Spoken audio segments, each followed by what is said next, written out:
Puis il leur dit, allez par tout le monde et prêchez la bonne nouvelle à toute la création.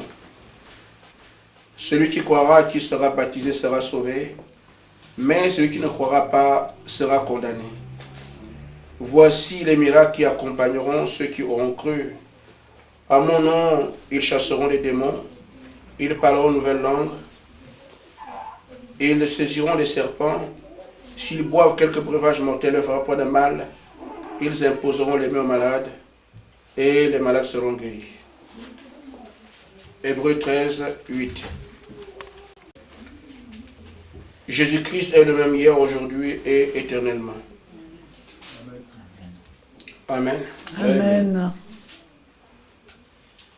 Et je voudrais continuer à dire, ne vous laissez pas entraîner par doctrines diverses et étrangères, car il est bon que le cœur soit affermi par la grâce et non par des aliments qui n'ont servi de rien à ceux qui s'y sont attachés. Amen. Je voudrais aborder ce soir un sujet que je pense nous amènera à bien voir ce que nous sommes en train de faire. Amen. Amen. Jésus a donné une grande commission aux apôtres. Ils étaient ses amis, ils étaient ses frères, ils étaient ses disciples, mais ils étaient aussi ses représentants. Amen. Amen. Au point qu'il est dit, celui qui vous reçoit me reçoit, celui qui vous rejette me rejette. Et il leur dit dans Marc 16, allez dans le monde entier, prêchez la bonne nouvelle, celui qui croira sera sauvé, celui qui ne croira pas sera condamné. Amen. Amen. Mais je crois que les disciples devaient aller prêcher la parole d'après le modèle que Jésus-Christ leur a donné. Parce que si quelqu'un ne croit pas d'après le modèle que Christ a donné, c'est là qu'il est condamné. Mais s'il n'a jamais fait face à la prédication selon le modèle de Jésus, en quoi est-il condamnable? Amen. Amen. C'est pour ça que les disciples devaient aller prêcher d'après le modèle que Christ a donné. Et c'est par ce modèle qu'ils font des sauvés et que les gens pourraient être condamnés s'ils ne croient pas. Mais s'ils font avec un autre modèle, ces gens ne sont pas coupables parce qu'on ne leur a pas présenté la vérité. Ils demeurent ainsi dans un temps d'ignorance. Je ne sais pas si je me fais comprendre. Amen. On ne peut condamner ces gens que si la parole qui a été prêchée était vraiment celle de Jésus. Parce que rejeter Dieu, c'est rejeter sa parole. Mais si quelqu'un vient au nom de Jésus et qu'il ne prêche pas la parole de Jésus, la personne qui l'a rejeté a raison. Parce que cette personne a le droit de rejeter ce qui est faux, en attendant la vérité. Donc ce n'est pas tout que de dire je prêche au nom de Jésus. Je prêche au nom de Jésus. Encore faut-il que ce soit le modèle que Christ a donné. Et donc dans cet âge, l'épouse se rassemble. Et si l'épouse doit être rassemblée, ce n'est pas sur la base de ce que les hommes font, ce que les gens disent. Ça doit être le programme que Christ a fait pour le rassemblement de l'épouse. Amen. Amen. Et le programme qu'il a fait aujourd'hui, c'est qu'il a envoyé le prophète afin que les élus se rassemblent. S'ils n'ont prêché sur la base de ce que quelqu'un a dit quelque part, et non sur le programme que Christ a fait. Amen. Amen. Nous pourrons dire, je ne crois pas ce qu'on dit. Ils auront raison de vous rejeter tant que ce n'est pas le programme de Dieu. Mais ils pourraient malheureusement être condamnés si nous sommes porteurs du message selon Jésus-Christ et qu'eux ils n'ont pas cru. Amen. Amen. Ce soir, je parle de prêcher selon Jésus. Amen. Prêcher selon Jésus, c'est apporter la parole d'après les consignes que Jésus-Christ a données. Je voudrais que l'Église réalise qu'il y a une grande différence entre Dieu et la religion. Amen. Ce mélange-là, on le fait aujourd'hui. Quelqu'un dit qu'il a sa religion, en même temps il dit qu'il croit en Dieu. On ne peut pas avoir la religion et Dieu en même temps. Soit vous êtes religieux et votre vie va avec, soit vous êtes croyant et votre vie va avec. Je vais me rendre clair. Amen. Amen. Quand Jean-Baptiste est venu, il avait la commission de Dieu. Et la Bible dit qu'il était la voix qui crie dans le désert. Donc un prophète envoyé de Dieu, authentifié par les Écritures comme étant le serviteur de Dieu. Mais quand Jean-Baptiste arrive, et tous les pharisiens, et tous les sadducéens et les autres, qui prêchent aussi la même Torah que lui. Amen. Amen. Mais on va identifier le croyant de cet âge par le fait que la parole est en train de s'accomplir. Jean-Baptiste tient son message sur la base de ce qui a été prédit de lui. Donc quand il parle, il est le témoin de ce que la parole de Dieu s'accomplit. Amen. Amen. Il est le porte-parole de Dieu. Mais quand on ne croit pas ce que Jean-Baptiste dit, c'est à ce niveau-là qu'on ne croit pas en Dieu. Parce que c'est la parole de Dieu qui s'accomplit à travers Jean-Baptiste. Mais quelqu'un peut continuer à dire, je crois, je crois, je crois, amen. Mais s'il renie Jean-Baptiste, il a rejeté Dieu. Et pourtant, il peut continuer à être pharisien. Amen. Il peut continuer à être sadducéen. Mais en rejetant Jean-Baptiste, tu prouves effectivement que tu n'es pas un croyant, tu es simplement un religieux. Amen. Amen. C'est la même chose avec Jésus. Le Messie qui a été envoyé, qui est attendu par les millénaires. Amen. Depuis la Genèse, le Messie a été annoncé. Moïse est venu accentuer cela. Ésaïe, le reste. Amen. Toute la Bible parle de Jésus-Christ. Quand cela arrive, et commence à prêcher la parole d'après ce qui était dit de lui. Amen. Nous allons voir deux groupes de personnes qui se distinguent clairement. Les pharisiens, les sadducéens, les hérodiens, les scribes. Nous ne croyons pas en lui, c'est un imposteur. Amen. Amen. Mais il ne cesse pas d'aller au temple.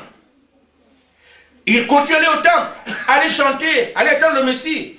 Ils accomplissent leur devoir religieux. Mais aussi vrai qu'ils ont rejeté le Messie, on ne peut plus les appeler les croyants. Parce que le croyant, c'est celui qui reconnaît l'action de Dieu et souscrit à ça. Il dit ça, je crois que c'est lui qui est là. Amen. Or, le croyant, c'était qui? C'est ceux qui ont reconnu le Messie. Pierre était un croyant. Jean était un croyant. Amen. Amen. Marie était une croyante. Élisabeth croyait en Dieu. Anne était une croyante. La liste est longue. Amen. Ce sont ceux-là qui ont reconnu le Messie, qui sont des croyants. Mais d'autres qui allaient aussi au temple en rejetant le Messie, étaient seulement restés ce qu'on appelle des religieux. Amen. Amen. Et c'est ce que nous devons arriver à discerner aujourd'hui. Qui fait dans sa religion et qui croit ce qui se fait maintenant. Donc le croyant, le religieux, parle du même Dieu, mais mène des vies différentes. Le croyant adore sur la base de ce que Dieu lui a révélé dans son temps. Il sait ce que Dieu fait. Il va à l'église, écoutant ainsi le Seigneur, comme dans tous les âges. Le religieux pratique seulement sa pratique religieuse. Il ne sait pas ce qui arrive. Ils attendent toujours, ça viendra après, ça viendra après. Et pourtant, la chose se fait devant lui, mais il ne comprend rien. Amen. Amen. Maintenant, frère, tous prêchent. Je parle de la prédication selon Jésus. Quand Jésus est venu, amen, il prêchait la parole. Mais en même temps aussi, les pharisiens prêchaient la parole. Amen. Amen. Les Sadducéens prêchaient la parole. Amen. Les scribes étaient aussi les hommes de Dieu. Mais quand on voit les deux, frères, nous voyons que là où Jésus est, les gens mangent des pains multipliés. Amen. Mais vous allez au temple, vous ne trouverez pas ce genre de choses. Amen. Il prêche aussi, mais il a une prédication différente de la prédication habituelle. Les Sadducéens allaient au temple, prenaient la Torah, lisaient, les gens s'asseyaient. Amen. Les Hérodiens allaient au temple, les gens écoutaient la parole, ils s'asseyaient. Mais pour Jésus, ce n'était pas seulement des paroles en l'air. Quelqu'un est-il venu malade, il trouve guérison auprès de Jésus. Amen. Quelqu'un est-il mort, il revient à la vie auprès de Jésus. Et pourtant, les deux parties prêchent la parole. Cela prêche, amen, lui aussi prêche. Mais qu'est-ce que Jésus dit? Il dit les choses que vous voyez, les œuvres que vous voyez là, ce n'est pas moi qui les accomplis, c'est le Père qui m'a envoyé qui accomplit cela. Amen. Nous avons donc un ministère différent de celui des pharisiens, un ministère différent de celui des sadducéens, un ministère différent de celui des scribes. Pourquoi? Dans ce ministère ici, Dieu authentifie par ici des miracles que c'est ma parole dont celui-là est porteur. Amen. Amen. Dieu montrait de quel côté il était quand Jésus était en train de prêcher. C'est pour ça que, frère, nous ne pouvons pas aujourd'hui aller dire, nous parlons de Jésus-Christ et on ne voit pas ce signe et ces miracles. Nous parlons de Dieu, mais ce n'est pas encore l'évangile prêché selon Jésus. Est-ce que je suis clair? Amen. Mais je n'invente rien. Je ne veux pas non plus vous emmerder. Ma responsabilité, c'est de dire la parole. Jésus a dit, allez prêcher la bonne nouvelle à toute la création. Amen. Amen. Celui qui croira et qui sera baptisé sera sauvé. Celui qui ne croira pas sera condamné. Il dit, voici les signes et les miracles qui accompagneront ceux qui auront cru. En d'autres termes, tout croyant doit être accompagné de ces signes. Sinon, il n'est pas un croyant. Amen. Amen. Ça, c'est la prédication selon Jésus. Et nous ne pouvons pas aller parler en son nom. Si ces choses ne sont pas là, il n'a pas prêché comme les pharisiens. Rassemblons-nous, on chante, on danse, on rentre. Non, c'est pas ça.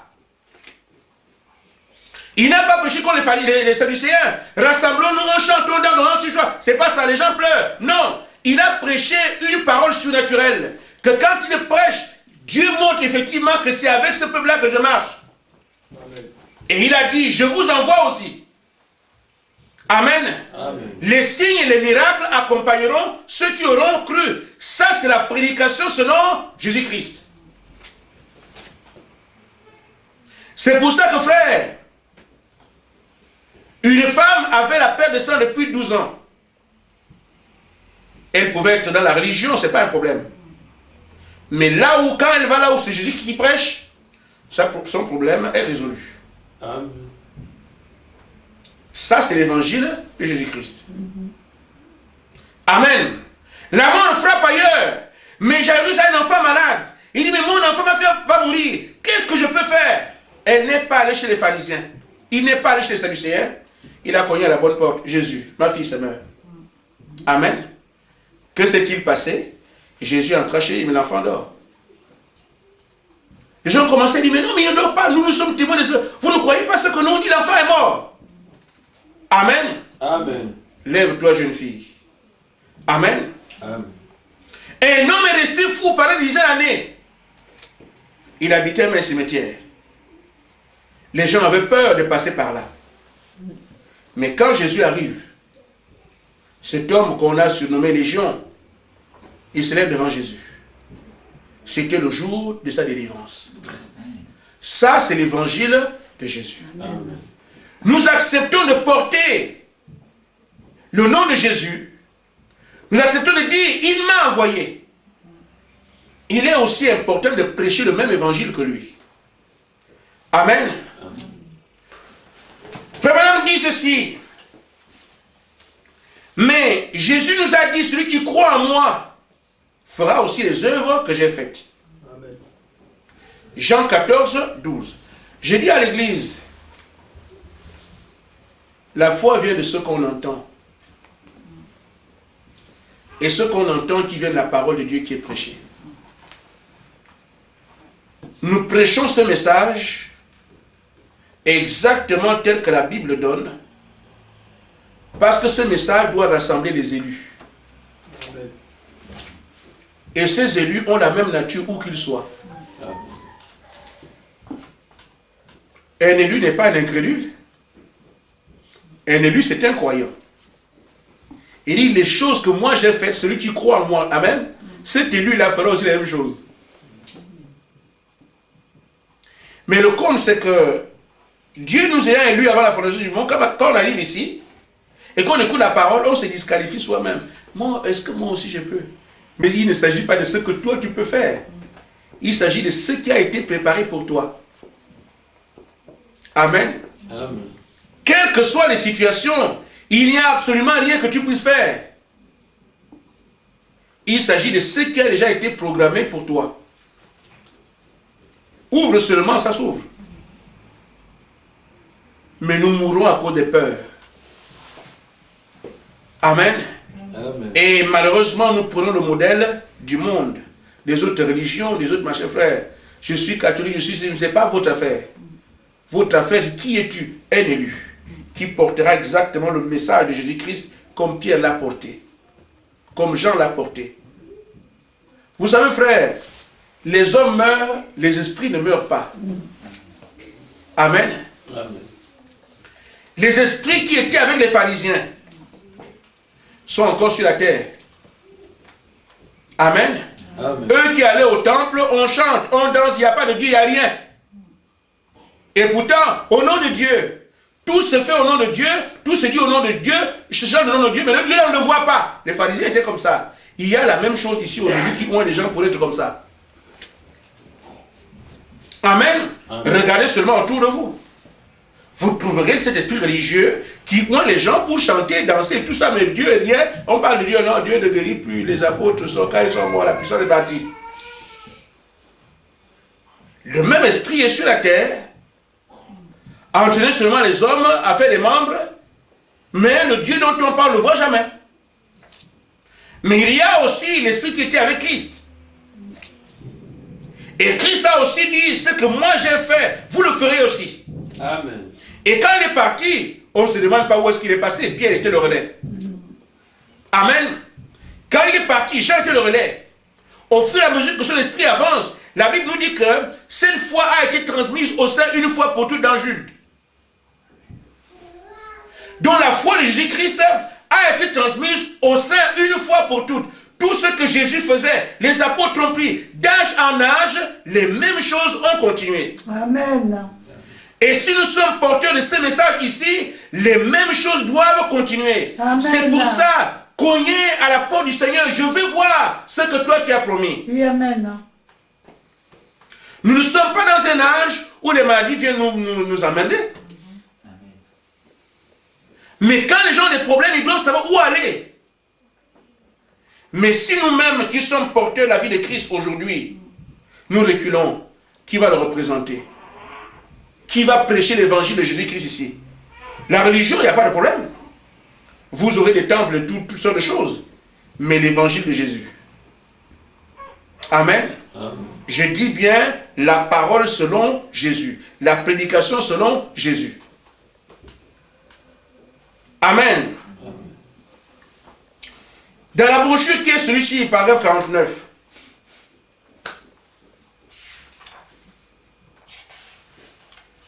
Amen. Amen. Frère, c'est notre responsabilité. Amen. Amen. Nous ne pouvons pas la fuir. Nous devons porter notre message et le vivre tel que Christ nous l'a donné. Amen. Amen. Frère Branham dit, l'évangile n'est pas venu seulement par les discours. Elle est venue pour la démonstration de la puissance de Dieu. Amen. Et c'est ce que Paul disait là où il partait. Pour dire l'évangile que moi je prêche, je ne viens pas par supériorité de langage. Parce que ce que nous voyons aujourd'hui, des grands hommes de Dieu, je connais le grec, j'ai fait l'araméen, j'ai fait l'hébreu, donc je peux bien interpréter la Bible, je connais mieux que vous. Amen. Mais Paul dit que ce n'est pas par la sagesse du langage, mais par une démonstration de puissance. Quelle puissance? La puissance du Saint-Esprit. Ainsi, si nous voulons prêcher la parole selon Jésus-Christ, frère, aujourd'hui tout le monde peut devenir pasteur. Mais ce n'est valable que quand on prêche comme la religion. N'importe qui fait 3 ans, il amène les Bibles, il vient se placer. Il y a une histoire qui me faisait rire. C'est qu'un monsieur avait son église et son cousin vient lui rendre visite. Il dit aujourd'hui je suis fatigué, il dit mon cousin va prêcher. Et son cousin qui n'est même pas prédicateur vient à la chair, commence à dire, Jésus a dit, et les gens étaient contents. Un païen qui ne sait même pas qu'est-ce que... Frère, Amen. Amen. Vous voyez, n'importe qui peut se placer à la chair et se donner tous les noms qu'il veut. C'est pour ça que vous avez beaucoup de docteurs, beaucoup de pasteurs, beaucoup d'apôtres. Mais qui sera conduit par le Saint-Esprit? Qui exprimera la commission de Jésus? Prêcher la parole. Amen. Voici les signes, les miracles qui accompagneront ceux qui auront cru. Amen. Qui va être celui-là? Or, c'est de ça qu'il s'agit. Jésus ne vient pas par discours persuasif pour dire aux gens, vous devez. Non. Il vient par la démonstration de son existence. Il est mort, il est ressuscité. Il dit, ce monde ne me verra plus, vous allez continuer à me voir. Comment? Par la puissance spirituelle qui s'exprime dans son peuple. Amen. Amen. Je peux ne pas être très bien compris. Je me rends compte l'église quand je parle de ces choses. Ah mais pasteur, nous on peut faire ça comment? Frère, vous avez les moyens. Amen. C'est l'élection qui parle pour vous. Amen. Mais on a l'impression qu'on va dire, quelqu'un d'autre n'a qu'à venir faire ça pour nous. Personne ne viendra, c'est vous. Amen. Mais vous devez arriver à intégrer qu'effectivement, je suis celui-là. Seigneur, je veux tenir ma place. Je veux tenir mon rôle. Amen. Parce qu'il y a prédicateur, je parle de prêcher selon Jésus. Amen. D'après ce que lui, il a dit. Amen.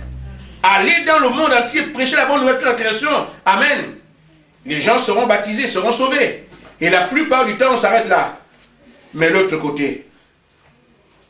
Amen.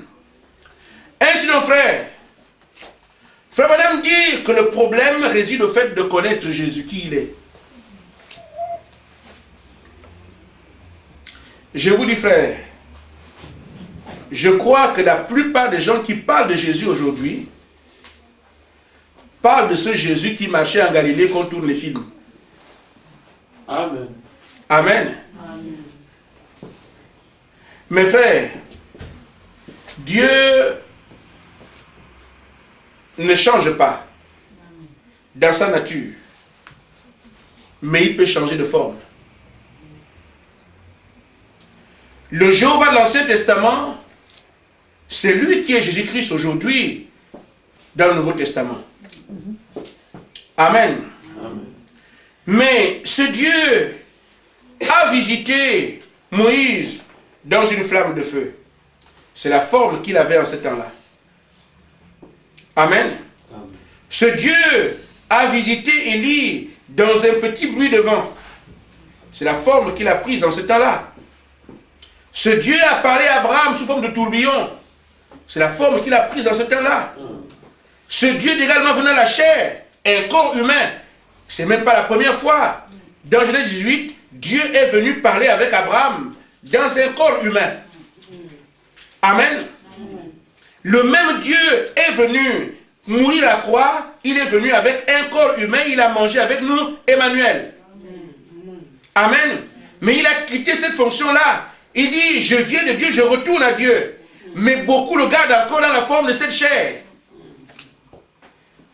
Dans Jean 13, il dit, je suis venu de Dieu, je retourne à Dieu. Amen. Mais les gens sont restés avec le Jésus qui a marché en Galilée. C'est celui-là que les gens croient. Or, posez la question à ceux qui l'ont vu après. Amen. Mais, frère, quand le corps de Christ est monté, ce n'était pas un secret. Les apôtres le voyaient monter directement, l'ascension. Amen. Mais après cela, ce corps, c'est l'expiation au ciel. On ne peut pas adorer sur la base de ce corps-là. Mais il a continué à se faire voir sur la terre. Après que le corps soit monté. Amen. Le jour de la Pentecôte, le même Jésus est descendu sous la forme du Saint-Esprit, des langues de feu. Qui était langue de feu? C'est Jésus-Christ. Amen. Ces langues de feu qui sont posées sur les frères. Mais c'est le Seigneur dit, une puissance viendra, le consolateur viendra, vous le connaissez, c'est lui-même. Il a pris la forme d'une colonne de feu. Il s'est déposé comme, en forme de langue sur chacun d'eux. Qui était ce corps-là? C'est Jésus-Christ. Amen. Amen.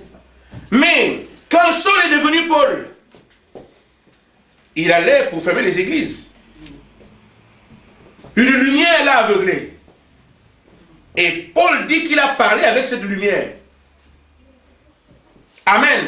Amen. Quand il parle à la lumière, il dit, mais qui es-tu, Seigneur? Je suis Jésus-Christ que tu persécutes. Amen. Amen. Ce n'était pas le corps qui était en Galilée. Amen. Amen. C'est la colonne de feu. Et beaucoup aujourd'hui servent toujours Jésus-Christ sur la base de celui qui a marché en Galilée. Ils sont là aujourd'hui. Mais ce qui identifie sans tenir compte des formes, c'est la manifestation. Amen. Amen. Quand il était invisible, Amen, Jéhovah Jireh, le surnaturel, il pourvoit un bélier à Abraham, fait le sacrifice. Ce qui fait qu'il ne change pas d'âge en âge, c'est sa nature de Dieu, le Dieu surnaturel.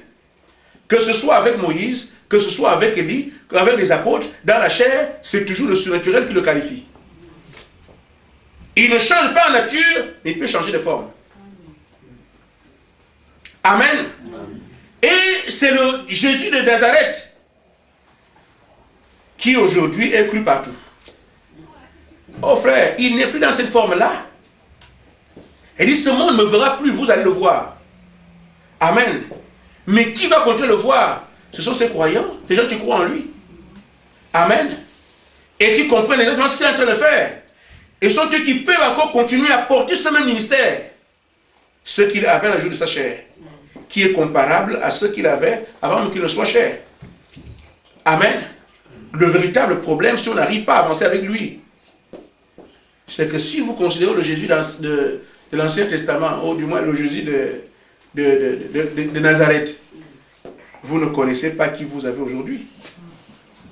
Il vous est donc impossible de traiter avec lui. Le problème, c'est de connaître Jésus. Amen. Amen. Quand vous le connaissez, vous saurez de qui vous parlez et vous marcherez avec assurance. Amen. Or, les messages sont donnés pour que chaque membre, chaque élu d'un âge connaisse Jésus-Christ. C'est pour ça que, frère, dans chaque âge, qu'est-ce qu'il fait? Il se présente d'abord.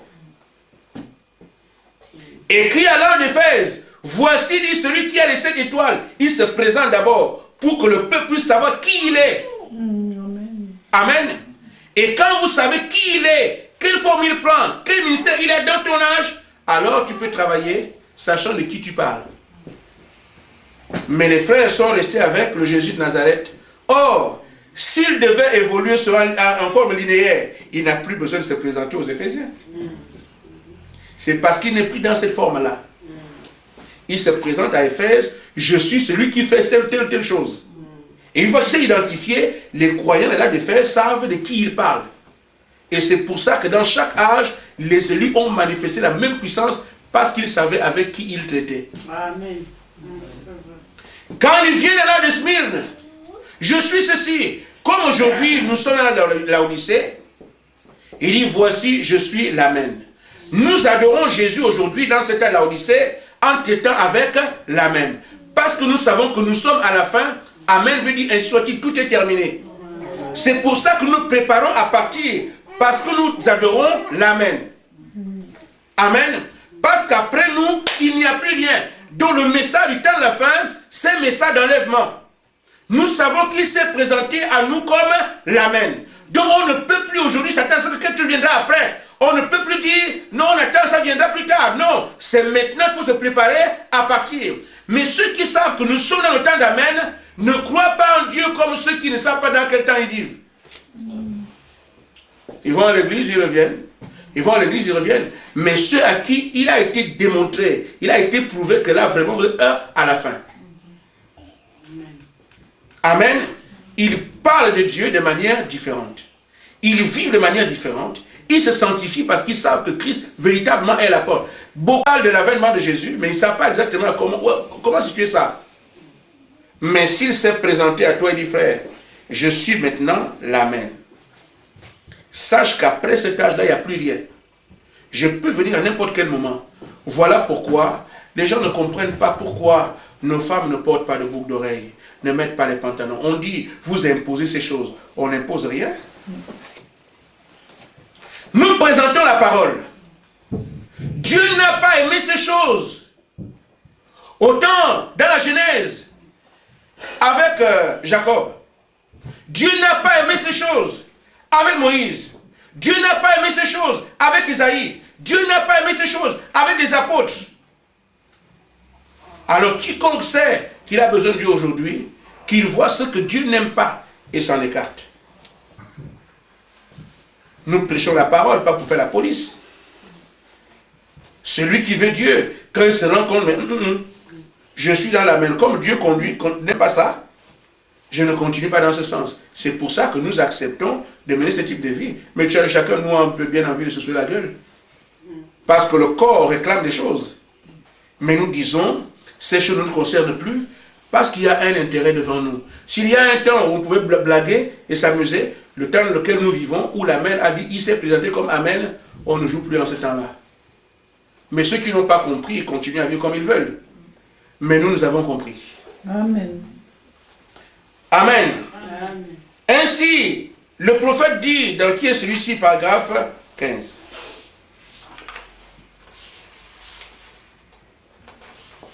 Amen. Amen. Il dit, le problème c'est, est-ce qu'on sait qui est Jésus? Il y en a beaucoup qui récitent un credo et disent qu'ils sont à son service. C'est la publication, non? Je crois en ceci, je crois en cela, donc je crois en Dieu. Il y en a beaucoup qui utilisent les Écritures. Amen. Donc le fait que je lise beaucoup la Bible, j'étudie, donc je connais Jésus. Amen. Il y en a qui le connaissent, mais il y en a aussi qui le connaissent. Connaître le credo, ce n'est pas ça le salut. Connaître les statuts de l'Église, ce n'est pas ça la vie éternelle. Être membre de l'Église, ce n'est pas la vie éternelle. Ces choses sont bonnes, cependant. Amen. Le connaître lui, c'est la vie éternelle. La personne de Christ, c'est là que se trouve la vie éternelle. C'est le connaître de lui, vous-même personnellement. Connaître sa nature, savoir ce qu'il fait. Amen. Quelle est sa nature? Amen. Savoir ce qu'il est en train de faire. Comment il agit. C'est alors que vous aurez la connaissance de la parole et que vous feriez ce que lui, il voudrait que vous fassiez. Si vous ne le connaissez pas, vous ne pouvez pas. Amen. Amen. Si vous ne savez même pas ce qu'il est en train de faire, vous ne pourrez pas. J'ai la foi, c'est vrai, mais la foi ne vient pas par la poste. C'est le type de parole que vous écoutez qui vous donne la foi que Dieu attend de vous. Amen. De toute façon, moi je ne doute pas que Noé a construit l'arche et qu'il ne s'est pas noyé. Je crois ça très bien. Amen. Mais ça ne me donne pas le Saint-Esprit. Amen. Ça avait de la valeur en son temps. Les gens qui étaient devant Noé devaient croire la même chose pour être dans l'arche. Amen. Amen. Je crois que le feu est tombé à Sodome et Gomorrhe. Mais ça ne peut pas me faire enlever. Amen. Je dois donc croire le message d'enlèvement aujourd'hui pour que je sois enlevé. Et c'est ce que Dieu appelle le connaître lui dans ce qu'il est en train de faire. Et une fois alors que vous avez la foi qu'il proclame en ce temps-là, il dit là, vous pouvez accomplir les mêmes choses que lui aussi a accompli. Amen. Vous ne pouvez pas aller là pour juste être à mi-chemin. Non. Il veut que vous alliez plus loin. Vous ne serez jamais à mi-chemin. Vous serez exactement en train d'accomplir tout ce que lui aussi a accompli. Vous devez connaître exactement sa volonté. Vous devez croire cela de tout votre cœur. Amen. Si vous ne savez pas qui il est, ce qu'il fait, amen, vous ne serez pas à mi-chemin. Parce que lui, il ne veut pas que vous soyez un demi-croyant. Il veut que vous alliez là où il a souhaité que vous soyez. Parce que c'est lui qui a dit, les signes et les miracles accompagneront ceux qui auront cru. Donc quand il vous appelle, c'est qu'il en soit ainsi. Amen. Ainsi, frère. Frère Madame dit, si vous le connaissez, alors il n'y a aucune question que vous poserez à ce sujet. Amen. Tout ce qu'il a posé comme condition, vous les vivrez, vous les comprendrez, vous les vivrez. Son esprit demeurera en vous. Amen. Vous prendrez sa nature, alors la parole vivra en vous et accomplira d'elle-même ce qu'elle a prévu. Parce qu'on le connaît d'abord. Mais si nous avons un jeu religieux, et c'est ce qui nous hante ici, nous avons été pour chacun de nous dans les dénominations. Quand on vient ici, on veut dormir, je ne sais pas ça. Amen. Une fois qu'on va à l'église, on cherche à chanter, on cherche à occuper un poste, on cherche à monter. C'est pas là, c'est pas ça. Vous devez revêtir la nature de Christ. C'est ça qu'on fait dans le message. Amen. Revêtir sa nature, avoir son esprit et exprimer la même vie que lui l'a menée. Amen. Paul a par celui qui est en vous. Qui est en vous? Amen. C'est le Seigneur Jésus-Christ.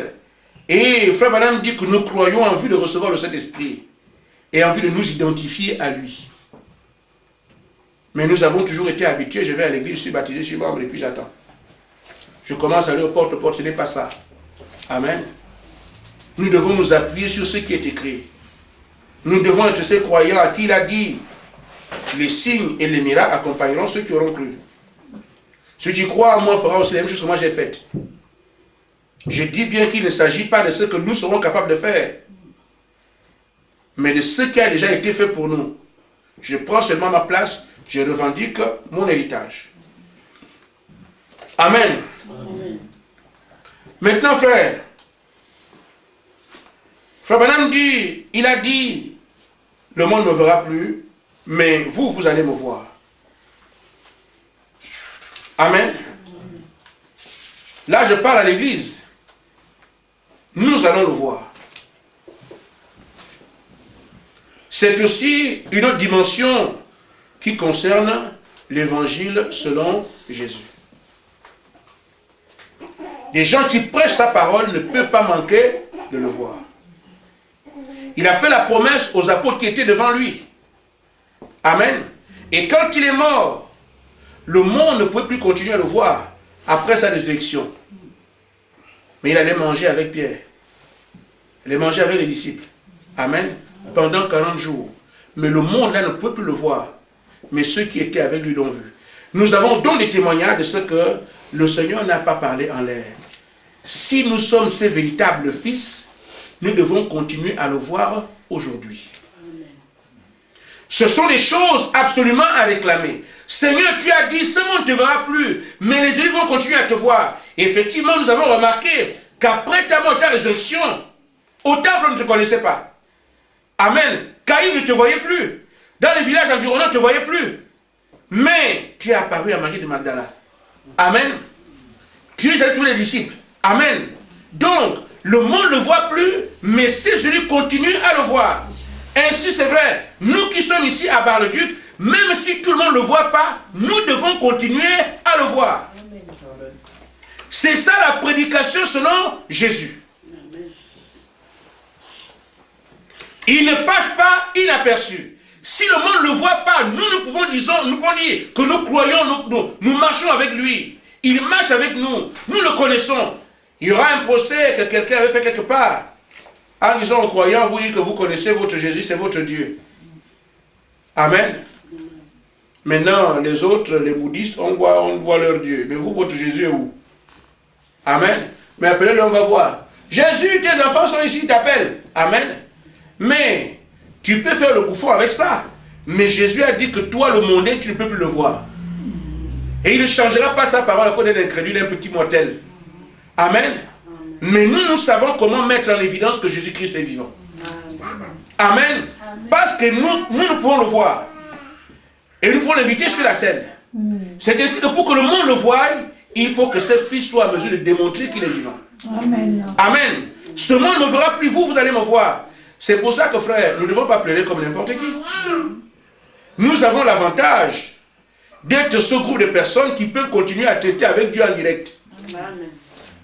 C'est pour ça qu'il ne nous est pas permis de pleurer, de gémir. Mais si les gens pleurent à l'extérieur, s'ils gémissent à l'extérieur, tu comprends à l'extérieur. Mais vous, on vous a dit, le monde ne me verra plus, mais vous allez continuer à me voir. Amen. Quelle que soit la situation que vous avez, votre Dieu a dit, je ne vous laisserai pas orphelin, je viendrai à vous. Amen. Je parle l'évangile selon Jésus-Christ. La prédication selon Jésus-Christ. Un homme qu'il a envoyé doit être capable de traiter avec lui.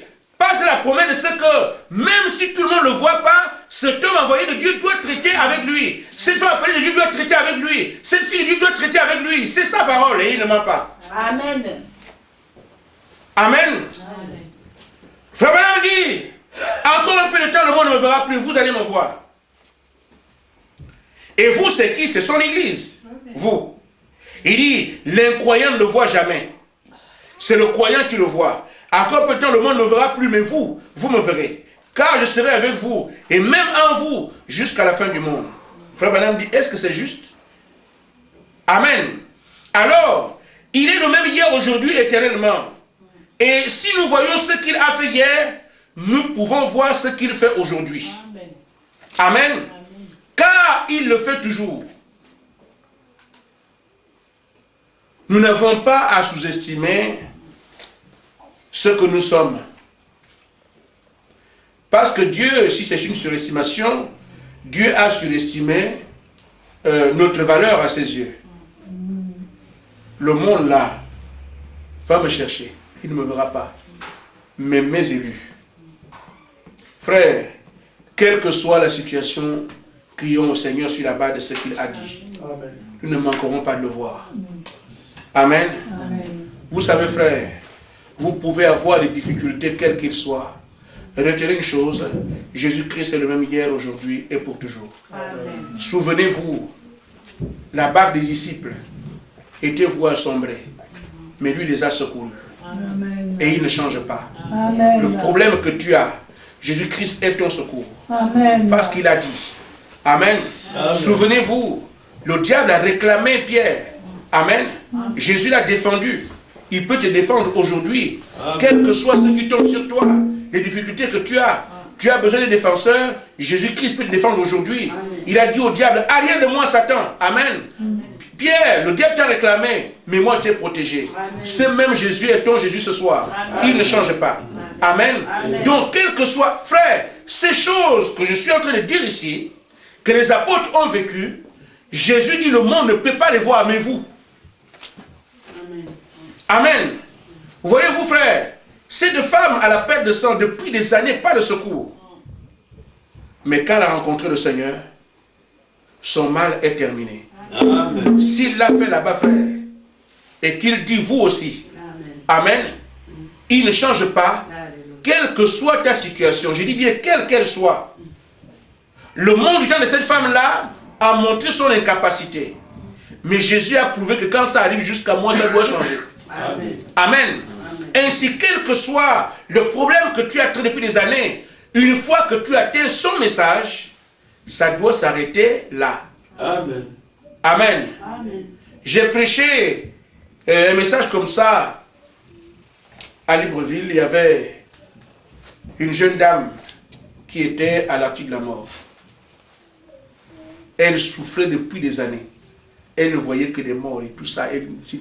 Sa vie était, oh là là. Alors sa cousine lui a dit, je connais un pasteur là-bas. Il est arrivé ici, on le connaît depuis là, mais il est parti en France. Mais là, il est arrivé. La jeune fille a dit que moi, je suis fatigué avec les pasteurs. Et je suis parti partout là, partout, je suis fatigué avec les pasteurs. Il dit non. Viens quand même me voir pour la dernière fois. Si tu ne veux plus, elle dit non, moi je viens plus, c'est fini. J'attends seulement si je dois mourir, je meurs. Les choses qu'elle vivait, je vais pouvoir les donner comme ça. Elle traitait avec les morts comme ça en direct. Elle devenait folle. Et elle était enceinte. Amen. Amen. Elle a dit non, moi l'histoire des pasteurs, on m'a amené chez les marabouts, chez les ngangas, les pasteurs, c'est fini, je ne peux plus. Alors, cette soeur, sa cousine, est venue m'appeler, dit mais vraiment nous avons un problème là-bas à la maison. Elle a fui là où elle habite, elle ne reste plus à beaucoup d'endroits. Et je lui ai de venir habiter chez moi. C'est ce qu'elle a pu faire pour cette femme-là. Comme elle est le croyant du message, elle dit bon, viens habiter chez moi, comme nous on prie tout le temps. Peut-être que ton affaire là va s'arranger. Elle a quand même accepté d'habiter chez la sœur. Mais la situation ne faisait que se compliquer. Elle m'a appelé à la maison, je suis parti là-bas, je l'ai trouvée. Elle a commencé à me raconter sa vie. Je lui ai dit, mais ma soeur, ça c'est un petit problème. Je ne m'attendais pas à sa réaction. Je lui ai dit, c'est un petit problème. Elle s'est mise à pleurer. Et le pasteur, il néglige ce que je vis depuis longtemps. Il vient me dire, c'est un petit problème. Et je lui ai dit, pardonnez-moi, moi je ne pensais pas que je fais du mal. Je lui ai dit, ça c'est un petit problème. Et alors, quand je suis rentré, je ne sais pas comment ils sont arrangés, ils l'ont quand même calmé, elle est venue à l'église. J'ai prié pour elle une seule fois. Elle est partie. Plus rien. J'ai dit ce que tu dois faire, repens-toi. Frère Branham dit que si Dieu vous délivre, devenez chrétien. Ah oui, amen. Repens-toi et baptise-toi au nom du Seigneur Jésus-Christ. Et elle allait dans les eaux de baptême au nom du Seigneur, étant en grossesse. Amen. Amen. Quand elle a accouché, elle a appelé sa famille. Dit, ma famille, vous savez tout ce que j'ai enduré. Elle a dit au père de son enfant, tu sais tout ce que j'ai enduré. Que si je suis comme ça aujourd'hui, c'est Dieu qui m'a aidé. L'enfant là porte le nom du pasteur Gaspard. Amen. Alléluia. Amen. Il dit, je donne le nom de mon enfant à ce pasteur-là. Je ne le connais pas, mais je ne savais pas que Dieu est vivant. Amen. Or, c'est parce que vous acceptez d'affronter l'ennemi que l'ennemi est obligé de fuir. Amen. Et si vous savez qui vous êtes, que vous avez un mandat, et dit ceux qui croient en moi feront aussi les mêmes choses que tu as faites. Prends la parole, place le Seigneur, tu as dit. J'ai 5 doigts comme vous tous. Je suis un fils de Dieu comme vous. La Bible dit nous sommes tous frères. Mais quand nous avançons, nous devons savoir qui nous sommes. Seigneur, tu as dit ce monde ne me verra plus, vous me verrez. À nos termes, personne aujourd'hui ne peut aider cet enfant-là si ce n'est toi. Et comme moi je suis ton représentant, si elle quitte ici, qu'est-ce qu'elle a après? Rien, c'est toi qui l'as dit. Tu as dit que il n'y a que ceux qui croient en toi qui continueront à te voir. Alors Seigneur, elle a été partout, elle ne t'a pas vu. Ça c'est normal. Mais est-ce qu'elle peut encore manquer de te voir ici? Alors que moi je crois en toi. Amen. Amen. Nous parlons au Seigneur sur la base de sa parole. Et nous partons. Amen. Ça peut rater ailleurs, partout, mais quand ça arrive dans le message, un croyant du message, c'est Jésus-Christ manifesté. Amen. Parce que le fils d'un lion était lionceau. Amen. Il prend la parole de son père, il la met en valeur. Le Seigneur confirmera que cet homme-là, c'est mon élu. Et c'est la confirmation qui manifeste Dieu. N'ayez donc pas peur. Amen. Si c'est le Saint-Esprit que vous voulez, s'il a donné le Saint-Esprit aux autres autrefois, vous êtes obligé de le recevoir. À moins que vous ne soyez pas son élu. Ne vous inquiétez pas de ça. Le Saint-Esprit, c'est pour vous. Parce que Christ est mort pour vous. Amen. Il est mort pour qu'on reçoive le Saint-Esprit. Donc on ne peut pas ne pas l'avoir. Amen. Nous, les choses que Dieu a promises ne sont pas des préoccupations pour nous. Parce qu'il les a faites pour nous. Amen. Mais ce que nous avons à faire simplement, c'est prendre la parole et dire, ça a été fait pour moi. Et j'avance avec ça. Amen. Frère, tout ce pourquoi Jésus-Christ est mort, c'est pour nous. C'est pour ses élus. C'est pour ses prédestinés. Et quand ils sont sur la terre, ils ont le devoir, l'obligation de tout revendiquer. Parce que c'est leur héritage. Quel que soit le besoin que vous avez, présentez-vous comme le Seigneur lui-même le fait. Dans chaque âge, il se présente. Amen. Et dans ton âge, tu dois te présenter. La prédication selon Jésus, c'est de manifester ce que Jésus a fait. Amen. Maintenant, le monde ne peut pas faire ces choses. Mais nous, ces élus, nous avons le mandat qu'il nous a donné de reproduire la même vie. Amen. S'il a vaincu la mort, nous avons le pouvoir de le faire. S'il a vaincu la maladie, nous avons le pouvoir de le faire. S'il a vaincu tout ce qu'il a pu vaincre, frère, nous avons le pouvoir de marcher sur les serpents et les scorpions et sur toute la puissance de l'ennemi parce que c'est lui qui l'a décrété. Alors l'Église ne doit pas avoir peur. J'ai dit au peuple de Dieu que nous prêchons la parole aujourd'hui, pas comme les organisations le font. Jésus n'a pas prêché comme les pharisiens. Il n'a pas prêché comme les scribes. Il a amené une prédication qui démontrait Dieu. Et les croyants en Jésus-Christ, il a dit les signes, les miracles les accompagneront aussi. Amen. Donc, prêcher selon Jésus, c'est manifester la puissance du Saint-Esprit. Amen. Partout où on se trouve. Vous ne serez jamais capable, mais le Dieu puissant est pour vous. Amen. Que le Seigneur vous bénisse. Amen.